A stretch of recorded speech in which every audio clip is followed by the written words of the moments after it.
ಈಗ ಇಲ್ಲಿ ಎತ್ತನ ಎಲ್ಲಿ ಯಾಂತ ನಾನು ಮಾಡ್ಬೇಕು ಮಾಡಿ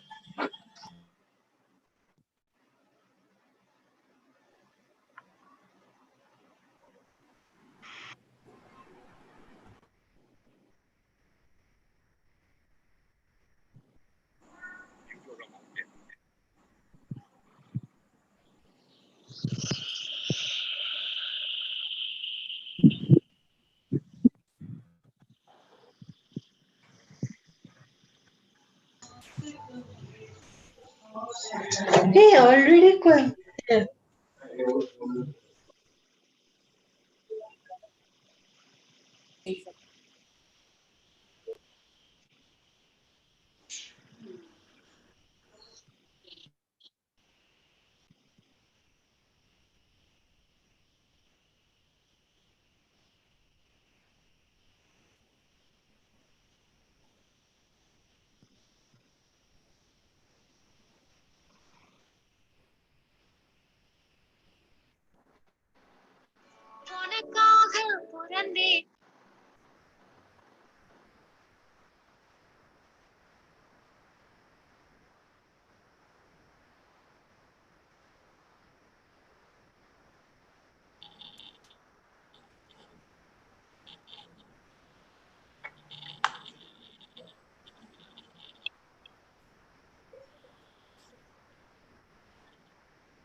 Hello, Ruth.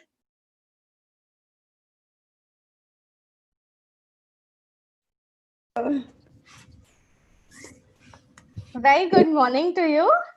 Can you hear me? Very clearly. Could the rest of our participants indicate if you're unable to hear either me or Ruth?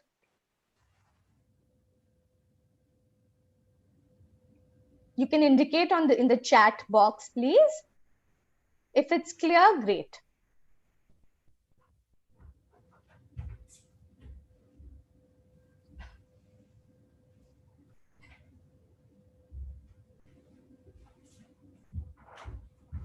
Thank you for the confirmations.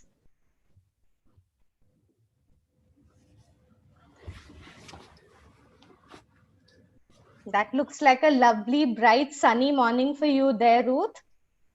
Yes, it's early still. There's a little bit of a haze. Yes. It is. Thank you so much for making the time to join us in the early morning for you. I'm happy to be here. And we are thrilled to have you here with us. Good. Ruth, we're going to wait for maybe 3 or 4 minutes more until it's about 8 p.m. to start. Thank you. Okay, I'm here. And we've invited participants to send in their questions on the chat box, both on Zoom and on YouTube, where we are live streaming this. And the team will be collating this, and I'll put the questions to you after your presentation. Yes, I have the plan. Super. I just need to get my watch. Hold on. Hello and welcome to all of you as well who made time on this evening. I can see some faces that I'm very familiar with. And I'm also very thrilled to see all new faces too.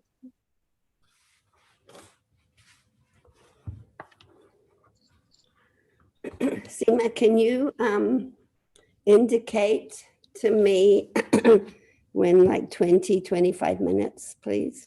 Sure. Can I indicate to you at 20 minutes so that will give you some time? Yeah, and just to wrap. Sure. Oh, I guess I should turn my phone down.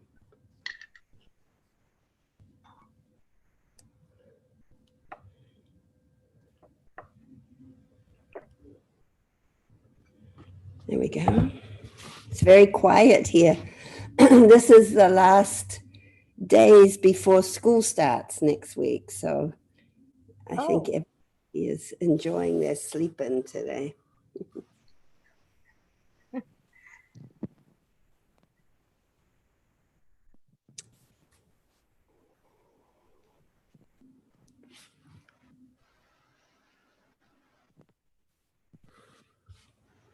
Do you have some, do you talk about pandemic hair? Pandemic hair. As you know, my hair is always very short.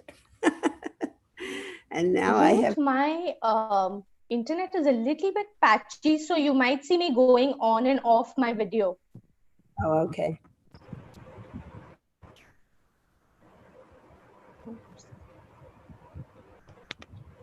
Yeah, I'm so sorry. You were saying something about the pandemic. Pandemic hair. Pandemic hair. Haircuts. No haircuts.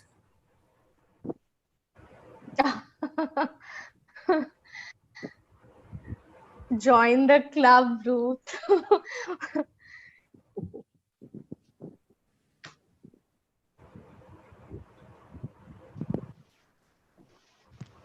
We're now at 8 o'clock, and Ruth, I'd like to start with your permission, if that's all right. Yes, of course. Yes. Super. So I want to welcome you very formally as well. Though, like I said, we're all absolutely thrilled to have you with us, and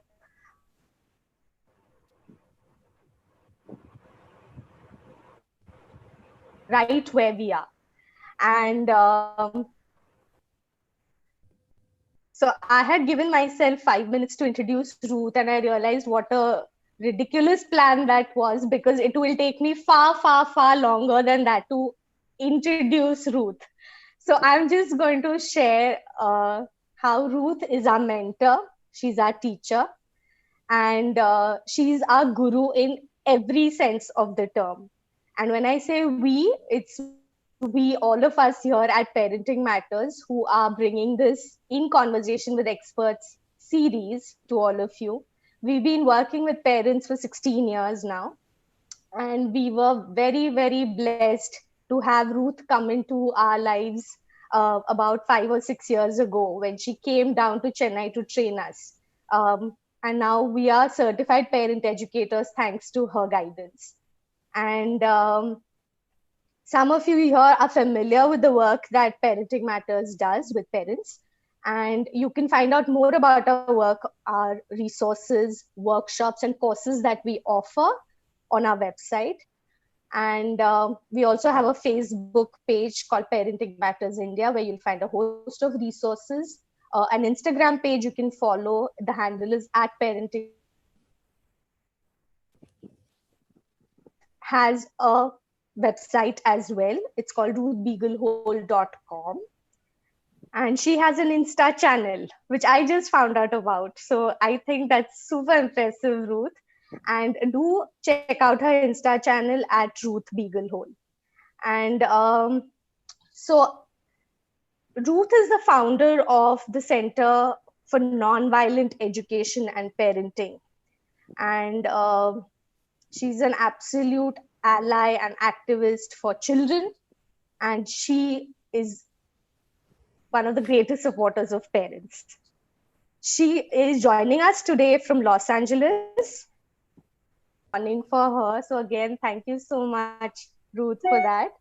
And she's written a host of books. So I have the whole list here, but you can probably look at that list of the n number of books she's written on parenting, raising children with us. True, Papa. What she's won, the numerous Citizen Award she has won on her website. I can hear a very joyous gurgle. And you can follow her work as well. So Ruth, without much ado, I am going to hand over the platform to you to take us through today's topic of busting stress and coming to come. Over to you, Ruth. Oh, good morning. Good morning, everybody. I'm delighted to be here. Yes, from lockdown in Los Angeles. I've been in my home now for, I think like you have, for going on over 5 months. I have found it, fortunately, I have not been totally alone. I have a son and his family on the same next door, so I've been with them. But goodness me, stress, pandemic stress. But let me first just say a couple of words. So my life has really been committed to what I call parenting with nonviolence.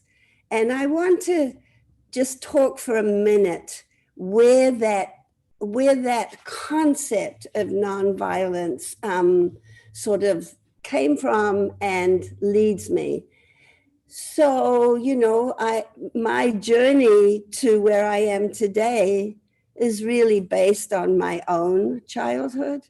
It's also based on all the people's over the years listening to their childhoods and deeply wanting to make a commitment for what I call social justice for children.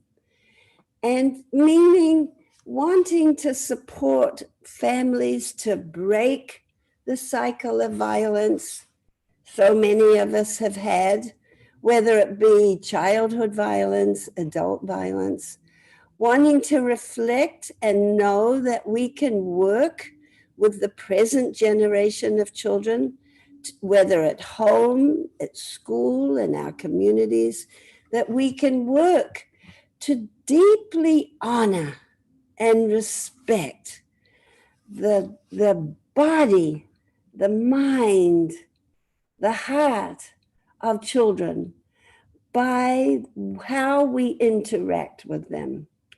So this has led me to some deep questioning, thinking, processing about the many things that many of us had done to us as children, and the many of the things that we may have been doing with our own children that seems what we need to do to raise children. We need to hold power over them. We need to have strong discipline. We need to give timeouts and consequences and,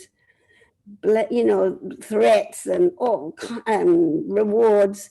I mean, I'm sure most of you are very aware of these strategies of what I consider power over ways of holding our children. And for those of us who were raised with those strategies, we know very well that they cause hurt to our hearts, hurt to our body, shame, deep undermining of the feeling that we matter, that we belong, that we're important. And so this is what I've really dedicated myself, is to thinking of parenting with nonviolence, a deep honoring respect for the core essence, the spiritual soul, the heart, the body, the mind of a younger human being. So with my deep questioning comes a way of looking at us as parents as models for our children of the values that we want our children to have as they grow into being adults. An interesting exercise to do is to think of your child, your age as an adult, and who would you like them to be? What kind of person would you like them to be? What kind of values, qualities? Lovely to make a list of these and put them up, because they become sort of a job description of how we interact with our children. So that will unfold a little more as we talk, but I do come with a very passionate desire to love and honor children, younger human beings, in the most positive way possible. So we will unfold this. Maybe something I've said have left you like, oh, how do you do that? So as we go this morning, we will unfold the story. So busting stress and coming into calm.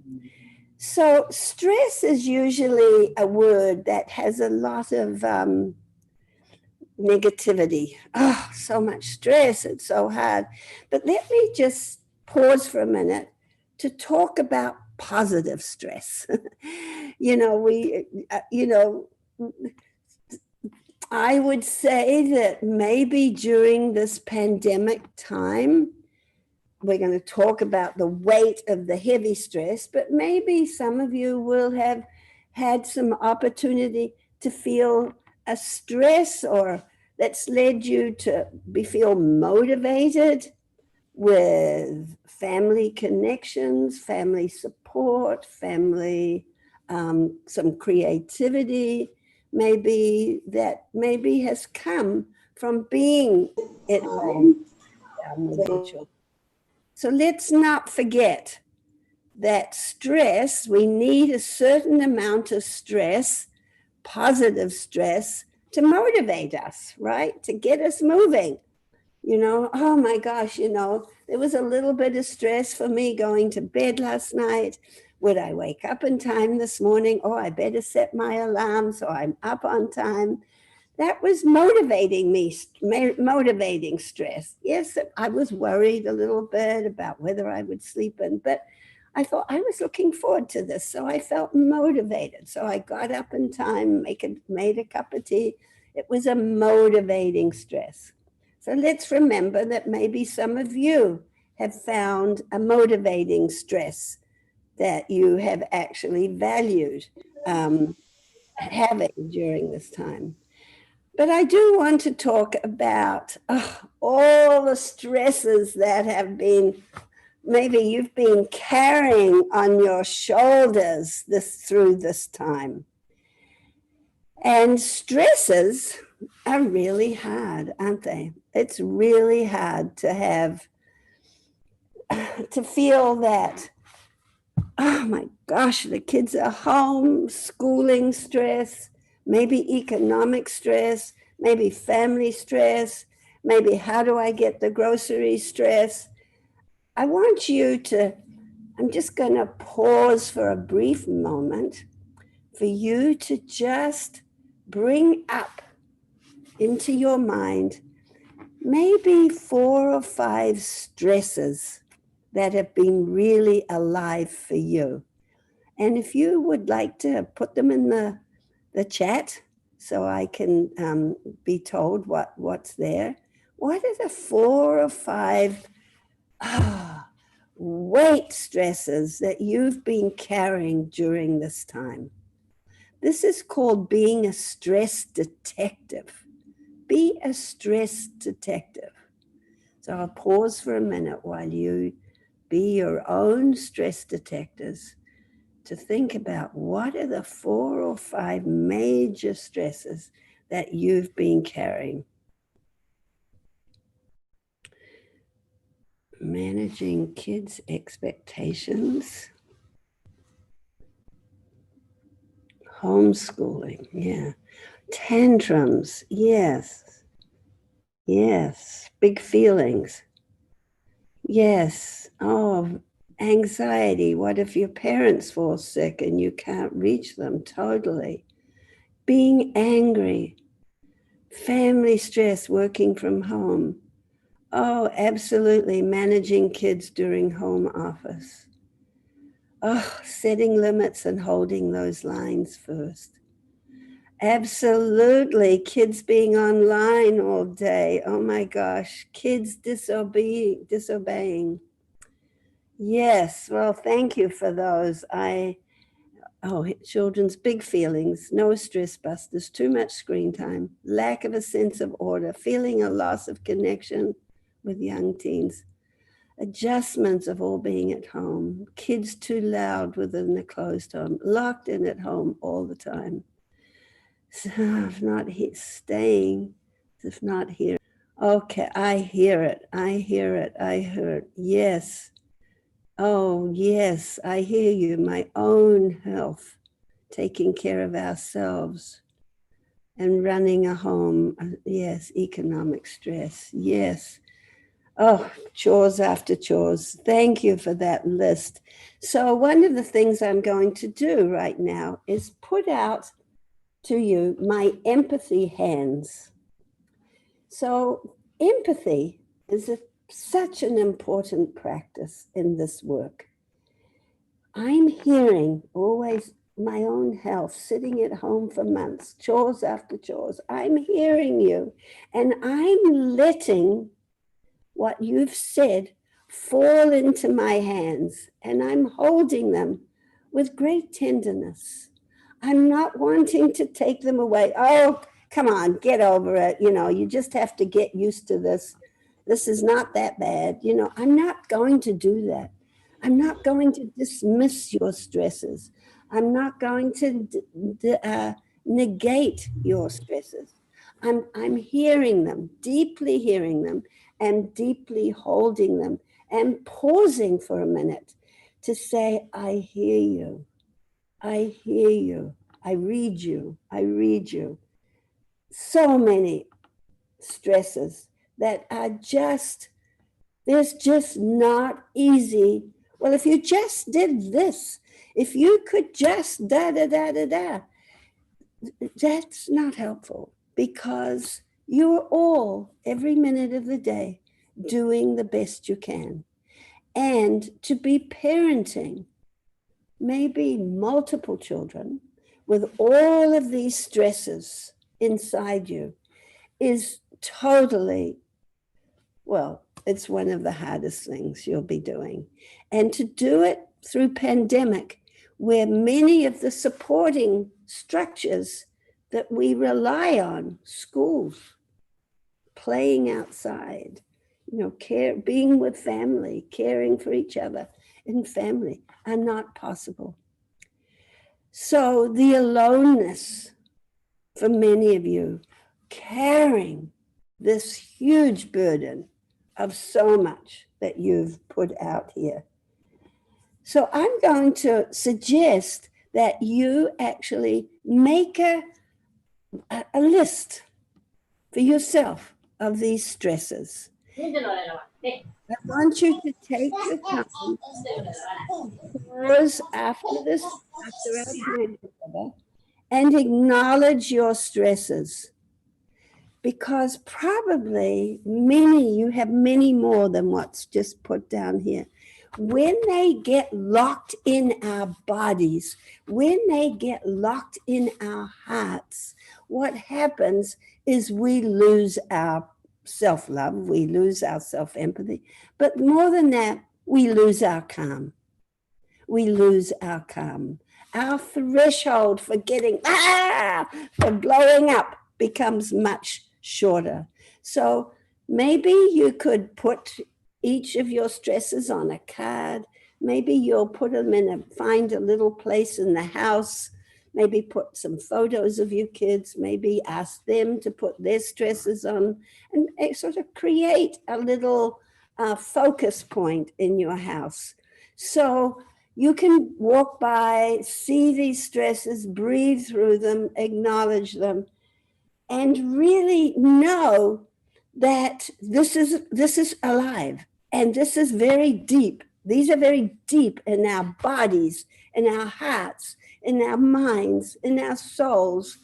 And the loneliness, the feeling overwhelmed, the feeling of, oh my gosh, my kids aren't listening. All of this is so alive. And I just want you to not push them away, not become cold, not become rigid and tight, and lose the warmth inside you for your connection with your children. So when we feel stress, we can talk about, as this person that I really respect, Stuart Shankar, talks about, that stress affects us in 5 areas, each stress. So we feel it in our bodies, biologically, our bodies, our brains. We may move out of being able to think clearly in our prefrontal cortex. We may move down into this midbrain area where our emotions are. And when we get really triggered, we may even move down into that lower survival brain of fight, flight, and freeze. We'll come back to that later. So the biological area of our bodies. We also may feel them. We do hold emotions around stress. You know that. I'm sure you've been holding a lot of emotion. So the emotional component of stress. So when you look at all the stresses you put out, you might want to connect all the emotions you feel with them. Cognitively, our minds. And for children who are managing school with stresses on their shoulders, their higher brain thinking, problem solving may not be functioning as well as they may be before the pandemic. They may be really struggling with their classes, maybe really struggling with attention, cognitive, that's cognitive, social, the social areas, our own ability to connect or have the energy to connect socially with others, missing, mourning, grieving the loss of our families if we can't be with them, social. And then the pro-social. Pro-social is the ability to put ourselves in the shoes of others, the empathy. Maybe you're finding yourself not able to be as empathetic and kind as you would like with all the stresses. So when we feel stress, biologically, cognitively, emotionally, socially, and in our connection with others, those are the 5 areas. So every time we have a stress, it's not just one of these, it's maybe all of these areas are affected. And that holding all of those physical reactions to stress, our cognitive reactions to stress, our emotional reactions to stress, this is why stress becomes so overwhelming. So how do we dial down stress? Now that's what we're going to spend time talking about now, busting stress and coming into calm. So I want to talk about a couple of things. I know we're going to need to pause in a little minute for your questions, but I want to make sure that it's not about more discipline. It's not about more yelling. It's not about, more threats, more consequences, more bribes. No, folks, that just escalates the stress. What it's about is something that we call co-regulation. Co-regulation. Now, regulation is a word that we use for when we are having big feelings, when we say we're dysregulated, we're in our midbrain, or we've gone down to our fight, flight, and freeze brain. How do we help calm ourselves? What are the tools we can use? First, starting with ourselves, always start with ourselves, to calm ourselves down so we can then become a co-regulator for our child. Now, I want to tell you, we have what we call an interbrain connection with our children. An interbrain connection. It's not a physical part of our brain, but it is a Wi-Fi connection that we have with our children's heart, with our children's bodies, with our children's mind. It's our empathy connection. And when we are upset and very angry and frustrated and just losing it, we lose that Wi-Fi connection with the child. The connection breaks. So coming back into calm, the goal is, if we've lost empathy, if we've lost our soft eyes, if we've lost our soft voice with our children, it's coming back, strengthening our own regulation, so our interbrain connection with our child goes fully online. Now, what is that? Co-regulation.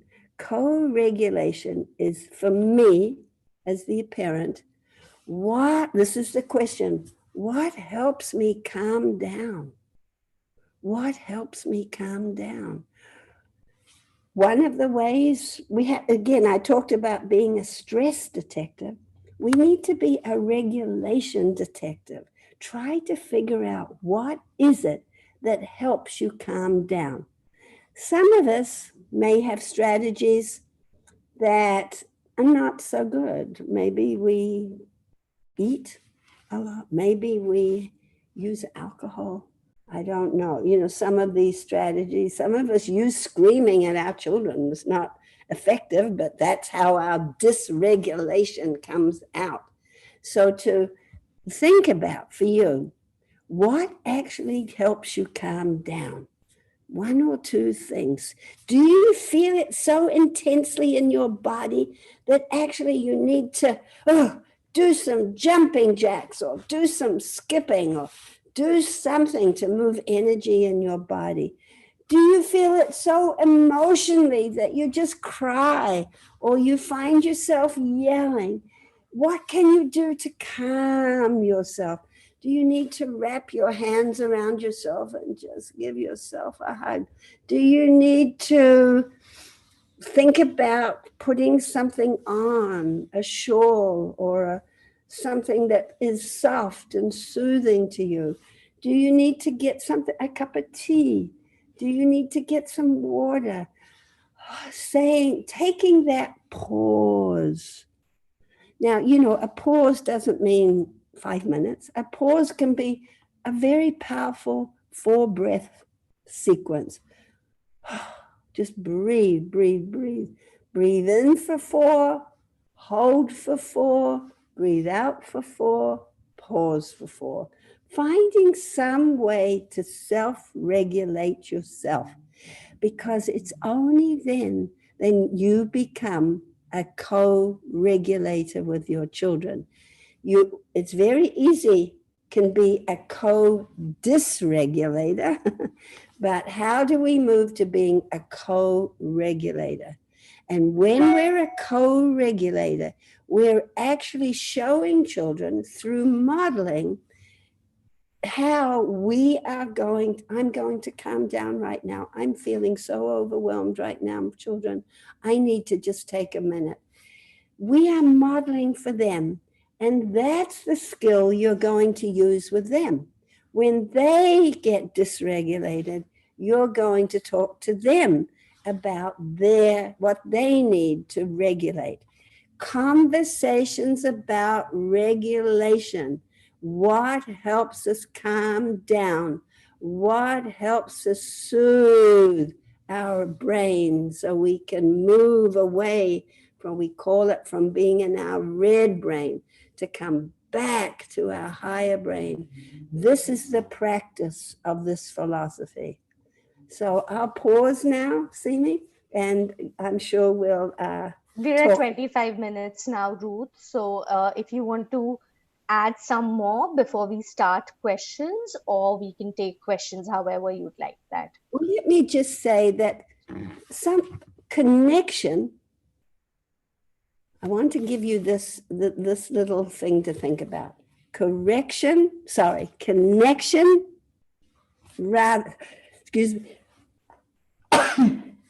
connection rather than correction. Think about the percentage of time. Don't do this, don't do that. I've told you not to do this. Think about how many times in a day you're giving out corrections, demands.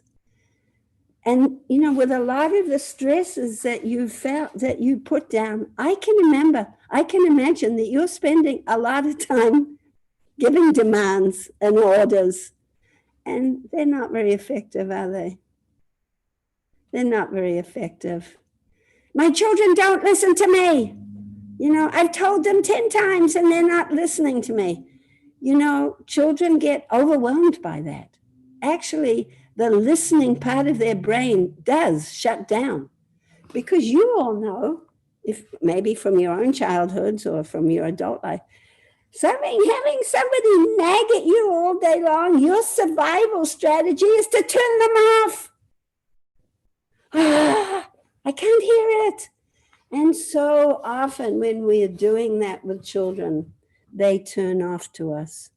So regaining connection, being in relationship with, thinking about our interbrain Wi-Fi connection, thinking about our empathy thermometer. How high is yours? Is it just down here, not very high? Or have you figured out a way to actually raise your empathy? And when I know it's so hard. I know you wish you could take a break. I can imagine you're really missing Grandma and Grandpa. I know you really want to use your body and go outside. What can we do to get that energy in the house? It helps. It really becomes a way when we calm ourselves that we can do that problem solving with our children. And that's calming, but coming into calm. I just want to make sure that, oh yeah, right, coming into calm. Don't you know it's a pandemic? Don't you know that we're shut in the house? What do you mean calm? I'm not in La La Land, folks. I'm not wanting you to, calm. Yeah, okay. Well, right. Yeah, okay. Coming.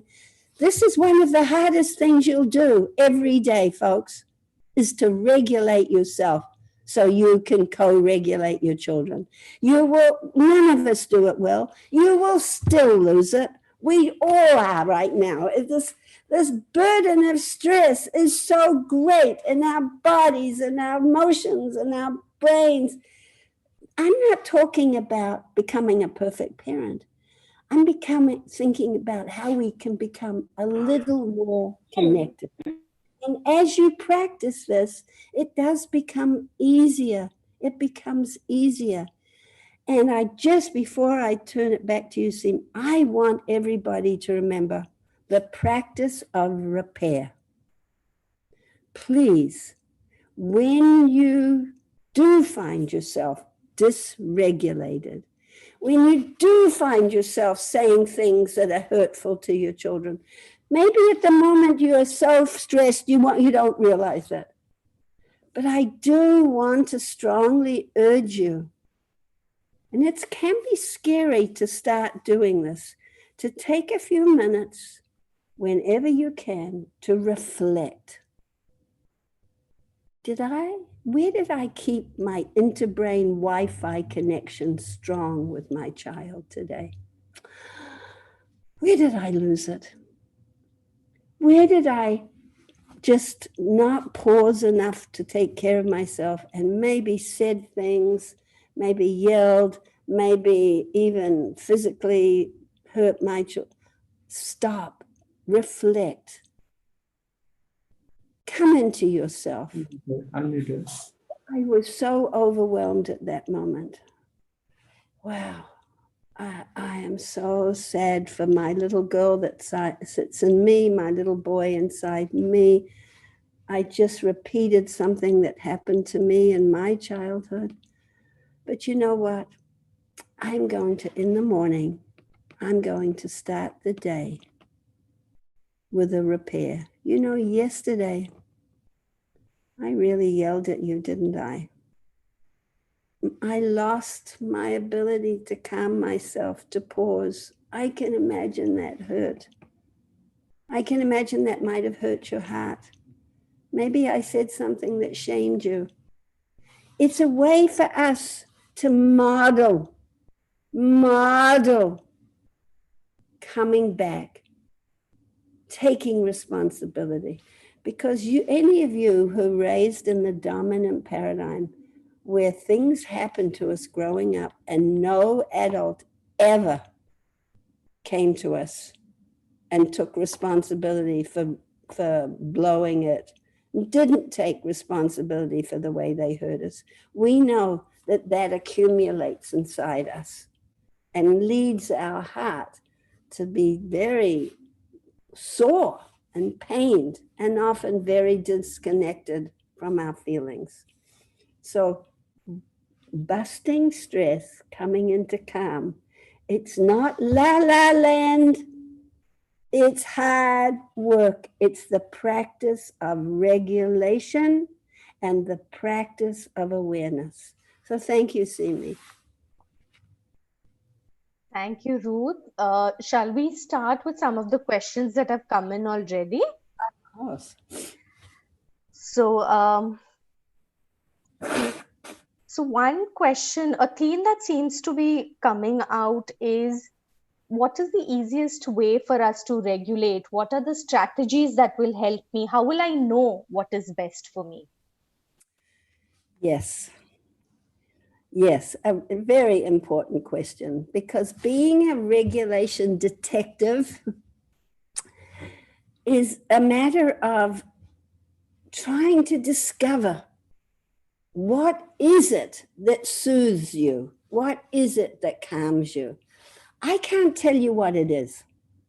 I'm not living in your body. I'm not living with your energy, with your stresses. But I can suggest to you, what do you do when you're dysregulated?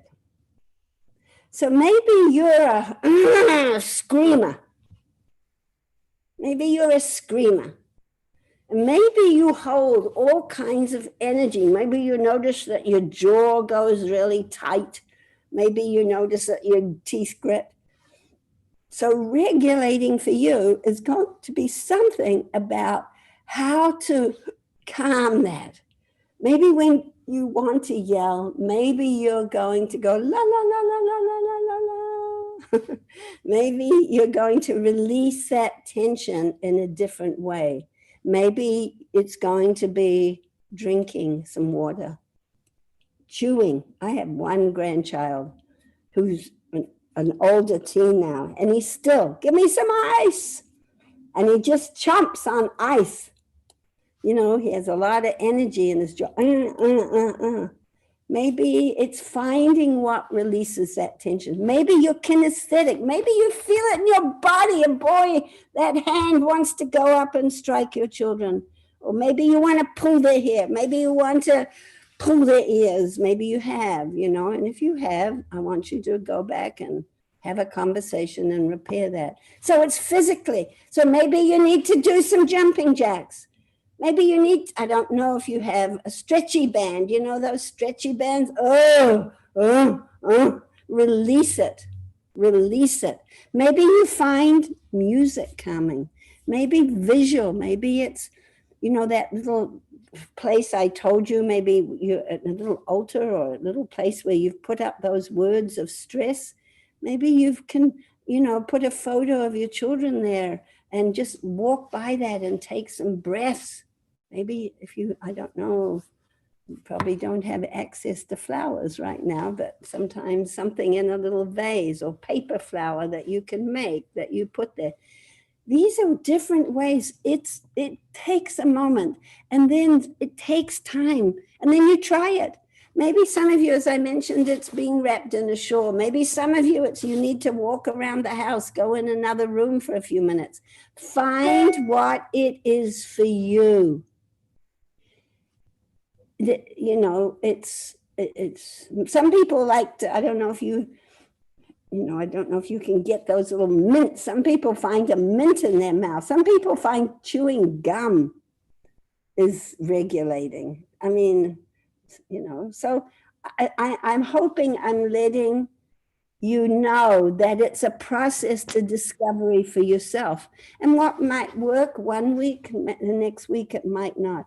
And when you do this for yourself, then you're going to help your children find what helps them calm down. Might be very different from you. You might be a physical regulator. They may find themselves needing just to wrap themselves in a blanket. And actually, you know, a lot of children right now are using screens. And so that's a big topic in itself. Yeah. Thank you, Ruth. Ruth, I would like to take this question by a participant here where she's talking about repairing the rupture. And since you mentioned it, it seems so relevant to take this question right away. She says that with teens, it's really more difficult to go back and say sorry, and they might not be okay with it. So how would you suggest handling that? That's a really good question. And I did a support group yesterday where people were saying, you know, they trying to talk to their teens, whatever, you know, shrugging their shoulders, you know, not wanting to engage in conversation. And, you know, yes, I have to say that during this pandemic, you know, children don't stop evolving in their own development, you know, so, you know, they're not there as pandemic goes on, you know, they're developing and changing and going through milestones as they develop. So what I suggest with teens, it's probably not very successful to go for it directly. So sometimes we have to say something like, you know, I was thinking about yesterday. I went to bed and I was thinking about yesterday, and oh my gosh, you know, I had some really upset feelings in me about the way I spoke to you. And, you know, I just want to say, you know, if I hurt you, that I'm sorry. And I realize I was dysregulated, and, you know, if you'd like to talk about it, but I just want you to hear that I thought about it. So I'm not demanding that they listen. And the words like, I'm wondering, I'm guessing, maybe. And if you can, find the moment of connection with them. You know, with anybody, it's not useful to try and talk to people when they're not in their higher brains. You know, don't go to bed. So why did you do that? I've told you so many times not to do that. You know, you keep doing that. It doesn't work. This is where the processing area of the brain, this is where the language is. This is where it's like self-empathy, self-regulation, interbrain connected, I know this is really hard right now. And when it's about a limit, I can't let you do that. And I know you're really frustrated and you get to be frustrated. Don't say, so tell me why. Tell me why you keep wanting to do it. Don't talk to that. There's no language. It's feeling, it's heart, it's interbrain connection. So to get back to teens, yeah. Don't withdraw. Don't break the connection. Don't go into a place of judging. Avoid words like, oh, you're so lazy. You're so rude. You know, don't go down that road. Remember, it's stresses. They're overwhelmed with stresses. So gentle, soft eyes, soft connection. And just, even if they don't come back to you, you have modeled connecting language. Your modeling is being registered to them. And you know, I was thinking about, you can own your sorry without having to make them. Do you hear me? Did you hear me? Tell me you heard me. I want to know that you, no. Just putting it out. That changes the energy of a house. Yes. Ruth, thank you. And I just want to share with all those of you who are here that Ruth is talking from experience. She has her grandchildren living very close to her. So she's talking from a lot of experience of dealing with teenagers. So, yes, and I'm also watching my children, my 3 children. You know, my daughter said to me, I just don't know why I get so mad, Mom, you know, and I'm frightened when I get so mad, you know, I'm frightened. And so we had to talk about what our anger can be frightening, both to ourselves. And then she said something interesting to me. I remember when my father used to have that same look on his face that I have on my face. Mom, how can I change that? You know, and we had to have a long talk about that. And she cried with pain and with her childhood pain and regret. And then she just shook her head, Mom, this is so hard. You know? And that's what I would say to you. And how lucky for all of you that you have Parenting Matters, because this is so hard to do alone, folks. We all need a village, and a virtual village is what you have in Parenting Matters. Because if we sit in shame and regret, we're adding a stress onto a stressors, and we will not be able to practice being calm. Thank you for that vote of confidence, Ruth. Means so much to us. And one more question that comes from what you're sharing about interbrain connection is what are the kind of activities that improve interbrain connection with our children? And how do we get and continue connecting with our children? So would you be able to share a little bit about that, Ruth? Of how to strengthen the interbrain connection is one of the questions that's coming. It's such a good question. You know, interbrain connection, well, like your Wi-Fi, your internet connection, it's so frustrating. I've just spent 4 days with a broken internet. My God, it was so frustrating. And I just found myself getting tenser and tenser and tenser and tenser, you know. So, excuse me, how do we do that? By what I've been talking to you about. Interbrain connection, the strength of that Wi-Fi connection begins with us. Now, as I said, it's not la la land. You're not going to get off this call and say, oh, I feel so good. I don't have any more stress. That's not my goal, folks. That's not my goal. My goal is for you to actually be aware of, name, acknowledge. Creativity of problem solving will come. Are there out of the box ways of thinking about some of these stresses that my brain has been so shut down, I haven't been able to think? It's those moments of pause, those moments of regulation. And then it's a lot of giving myself self-empathy, holding my empathy hands to myself that will allow me to put my empathy hands out for my children. So this is the whole practice, this whole practice that we've been talking about of busting stress and coming into calm. This is all about strengthening that interbrain connection. It's not an intellectual exercise. Now, children, I'm going to talk to you right now about how we're going to strengthen our interbrains. Not a bad conversation to have with them, letting them know that they have a Wi-Fi connection with their siblings, and how they can pause in their interactions when they're angry with their siblings to calm themselves down. Part of what's so hard right now is children need space, don't they? They need their own spaces. And when we're all in, somebody wrote that earlier, when we're all in a little space, it can be hard to find space, But, I heard somebody who found a big cardboard box, a refrigerator box, and they put it in their living room because that became the space for one of their children.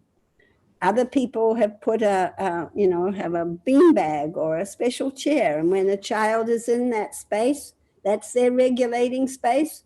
You can't go in there. To siblings, that's, making a fort, putting the table, putting a sheet over. That's a play space, but it's also, remember that we all need space to calm ourselves down.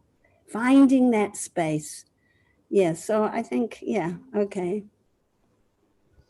And Ruth, very interestingly, in the same vein, we are having a fair number of questions about how to get children to take responsibility for their work, how to really, manage their behavior, because obviously, the situation is such that parents are dealing with a lot of various expectations from a whole lot of different quarters. And they're struggling with setting limits. They're struggling with getting children to listen to them, getting to do the basics, your everyday things that need to be done. Would you be able to share some strategies with parents that will help them in a situation like this? Making demands on a child, whether it be demands about schoolwork, demands about household, whatever. When we make demands and pile it on, it's more stress. It's not helpful. The first thing we have to do is to name the stresses. Be a stress detective, name them, help out. This is, I know you've been sitting here, this is so hard, this math. I wonder what you're feeling, what are all the stress you're feeling. Kindly helping children take necessary breaks. If they're not listening to you, don't raise your voice and go louder and louder and louder. That just moves them further down into that shut down part of their brain. So I know this is really empathy, really, I know this is really hard. I can't hold the limit. Limits are important. Be mindful about your limits. Be mindful. Don't be just, no, you can't do that. Don't do this. Don't do this. No, be mindful. Why is this limit important? Be thoughtful. And remember, a lot of times, older children, they want to help time when a limit's going to be, you have to put out the trash now.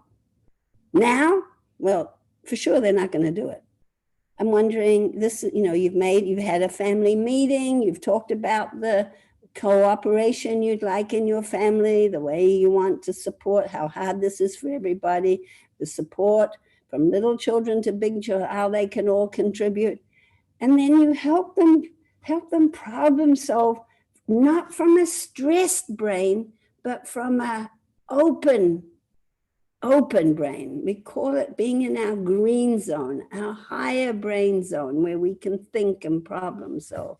No use comes from trying to get children to problem solve from the red brain or this lower brain that's called the brown brain. That doesn't. So again, who does it come back to? Where does this all start? With us. Oh, I'm so upset. Look at the chaos in the house. Look how, messy the house is. I can't stand it. Everybody pick it up now. Oh, no. Pause. Yes. How to control my anger when my children don't obey. I know we would all like, do this now. We'd all like to have some magic obeying demand. It doesn't work like that. If they're not obeying, pause. What's going on here? Am I adding to the stress? Have I connected with them? Am I just demanding and correcting? How do I change my tone? To really, I know this is really hard for you. Find those empathy statements. Empathy, putting ourselves in the shoes of another person, of our child. What could be alive for them that they're not obeying? Let me take a minute to pause and think about that. Because demanding, you all know this is what happens in a house. We all start spinning. And we're all spinning with all of our stresses, and they all start banging into each other. And we're forgetting. Behavior, stress behavior is an indication of a searching for a meeting of some core basic human need. Is it for space? Is it for connection? Is it for food? What is it?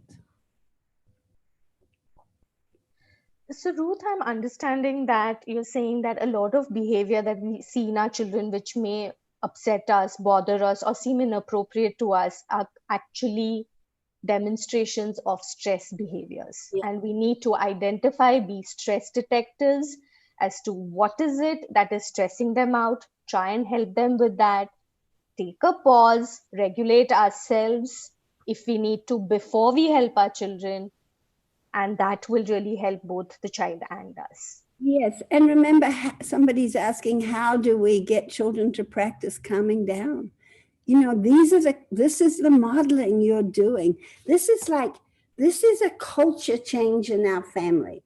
Rather than being power over, demanding, all about discipline, and this is like, no. What's really important is an empathy-based practice around regulating our emotions, regulating our feelings, naming our stresses.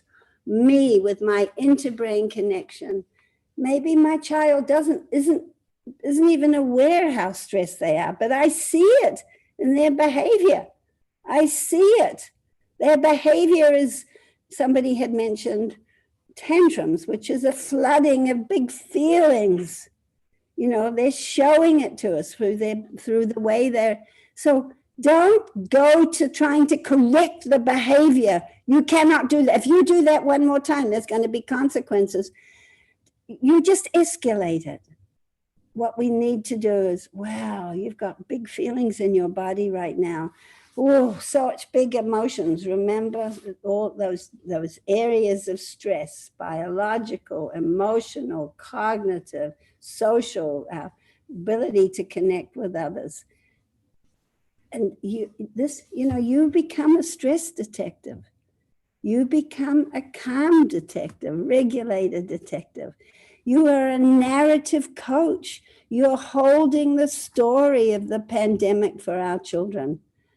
This is big. I know we're running out of time, but I wish you'd all brought your pajamas, because it's you could just go on talking. Ruth, do you think you can take maybe a couple more questions, maybe extend the session by 5 minutes or so? Yes, I can. Thank you so much. So one of the parents has asked a question about, setting limits without, where she finds that being very firm or, angry gets the child to listen, or probably, giving the child a reward helps. So she wants to get a sense of how to set limits without reward or punishment. Yeah, an excellent question. And I'm sure Parenting Matters has a whole class on setting limits that I would really encourage you to seek out. We have limits for very important reasons. We have limits to keep our children safe. We have limits because we have values. Remember that list of values and qualities you want your children to be when they're an adult. So we have limits around how we want our children to treat each other. We have limits for all different reasons. So it's important that we're very clear about the limits we have. It's so easy when we're under stress to just create more and more demands. Just to try to control the situation. No, don't do this, don't do that, don't do this. No, we're not going to eat now. We find ourselves just responding with limits and rules. And so I would like you to pause and be self-aware about, is that another way you're displacing your energy onto this sort of trying to have a controlling attitude in the house around limits? Be careful that you have the necessary limits, that you have that interbrain connection, that you put yourself in your children's shoes when they're pushing back. I know this is really hard for you. I know you've been on the screen so much today and you really don't want to get off it right now. But this is Mama's job. Mama's job is to make sure we have a no screen time, so we can have some talking time or some cooking time together, or I know you can't go out walking, but maybe you can do some exercise routine together. So I know I don't want to get off the screen.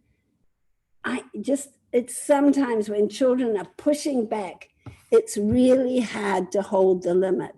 And just stay on that. See if I care, wear out your eyes, just do whatever. No, I know you don't want to get off the screen. First of all, you've given them a warning. Remember, don't come to a child and say, off the screen now. Or stop doing this now. That doesn't help. 5 more minutes, 10 more minutes. For some children, it's really hard. Having a timer can help because it's something visual that they can use to count down, And I think it's,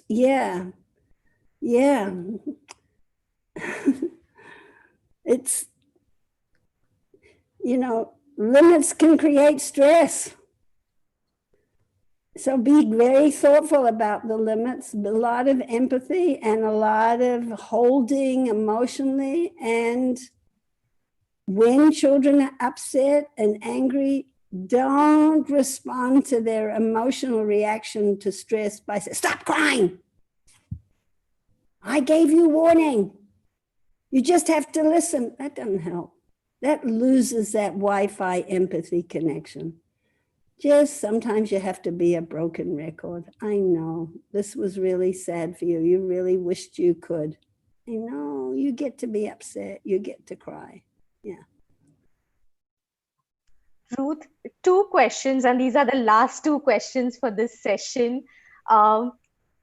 So we have one of our participants, Shraddha, asking. She has a stress basket set out in one of the corners in her home, which is helping her be a stress detective for her child. And she asks her child to contribute if they want to, if they're stressed out about something, to add to that. And she also has a time in space, a calm down corner, which also she has. So she's asking if these should be separate or these can be combined in one space. I can't answer that for you, Shraddha. I can't answer that for you because that depends on what works for your family, what works for your child. You're being a detective. Does it work to have them together? Would it be better to have them separate? What works? What works? What is the most helpful for co-regulating? What is the most helpful for keeping the interbrain, strong? So discovery for yourself. I can't answer that for you. I'm not in your, yeah. And Veda is asking us, is it okay for me to ask my child to be understanding of my situation and ask them for empathy for me? Yes. And remember, have you modeled it? Have you modeled empathy? Have you modeled a caring, soft voice, soft eyes, listening? And remember, family empathy, family connection, family honoring of what everybody's holding. But be very careful that you don't ask them to do that when they're not in their higher brain themselves. They can't give that to you when their own brains are flooded. So lovely to have a family. Let's sit down and share what we've all felt today, what's been so hard. Mommy really wants to let you know too. And remember, children can't carry adult responsibility. So as you share, be careful how you share it. If you're a single mother, well, only if your father had helped more or paid, that's not, those are your feelings and they have to be dealt with in an adult way. But absolutely help children see how empathetic the whole family is together. Ruth, it's been fantastic. I just want to quickly encapsulate this, 1 hour we've had with you for the benefit of all those who are here today. Ruth has shared her wisdom with us on truly empathizing. Empathizing is putting ourselves in the other person's shoes to really try and understand what they may be feeling, acknowledging it, naming it. And when we are able to role model empathy, it becomes easier for children to really pick that up and learn from it so they can be empathetic towards us too. Ruth spoke about the 5 areas of stress: biological, emotional, cognitive, social, and pro social. And take a moment when your child is really stressed to find out, is it biological? Have they had enough sleep, food? Is it social? Are they stressed out about not being able to see their friends? Or is it cognitive? Is the schoolwork taking too much of a toll on them? Is it emotional? Is the anxiety of everything that's happening around us getting to them? You be the stress detective. As Ruth said, being a stress detective is an everyday work. And you have to keep at it. It's hard work, and there's no escaping that. Of course, Ruth's introduction to the concept of interbrain connection blew us all away the first time we heard it. And I'm imagining y'all have had a similar experience hearing about it, that Wi-Fi connection we have with our children, and those truly important to us. What are those activities we can do to keep that Wi-Fi connection? What is it that we can do to strengthen it? You have left us with a lot of food for thought and a lot of homework to do, Ruth. But a huge, huge, huge thank you for this absolutely valuable session in these times. Once again, I'd like to share that y'all can find more about Ruth and her work on her website, at www.ruthbeaglehole.com. She's got an Insta channel at Ruth Beaglehole. Parenting Matters has a Facebook page and an Instagram channel, Instagram page called Parenting Matters India, where you'll find a whole lot of resources and updates about our upcoming courses or workshops. In conclusion, I'd like to share that Parenting Matters is passionate about a world where every child is honored, loved, every adult is supported and empowered, and every relationship is based on kindness and understanding. Come celebrate this journey of raising children with us. Thank you so much for your time today, Ruth. Absolute pleasure to have you with us. Me too. Thank you. Thank you.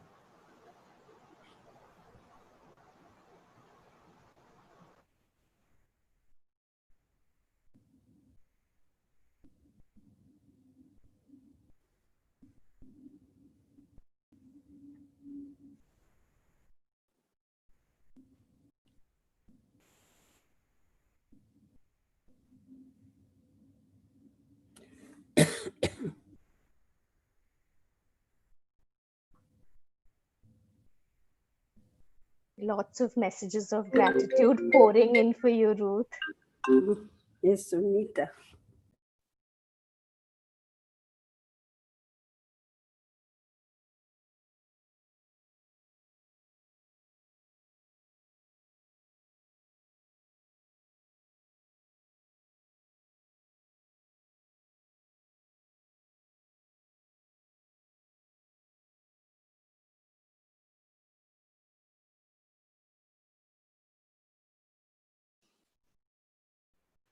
Yes, Seema. Yeah, Prerna. Yeah, lots of messages coming in, Seema. Yes, and thank you so much, everybody. It's very, very interesting to read what you found of value. I'm really loving the comments. I love the empathy hold. Yeah, empathy cupped hands, pouring the stresses into your palms. So thank you for that, Sonal.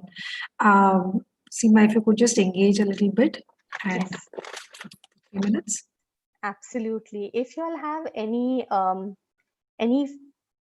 as Prerna mentioned, any feedback about what really stood out for you in today's session, and if you all could write to us about, what topics are of keen interest to y'all will find resources on our website, parentingmatters.in, and lots of resources on our Facebook page, on our Instagram page, and we have articles, a whole lot of articles. We were weekly columnists for a newspaper, yeah.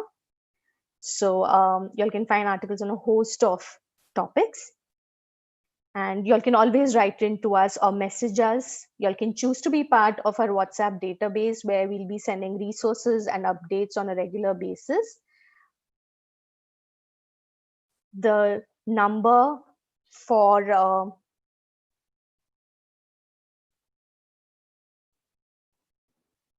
signing up for our database was on the chat. Yeah, so I was just typing that. Raja Tangarani, can you please stop sharing your screen? I think by mistake. Yes. Okay, I think I can. Thank you. Yeah. Prerna, is it possible to just share our number over here? Yes, for I'm the doing WhatsApp that. database? I'm doing that. Yes. Thank you.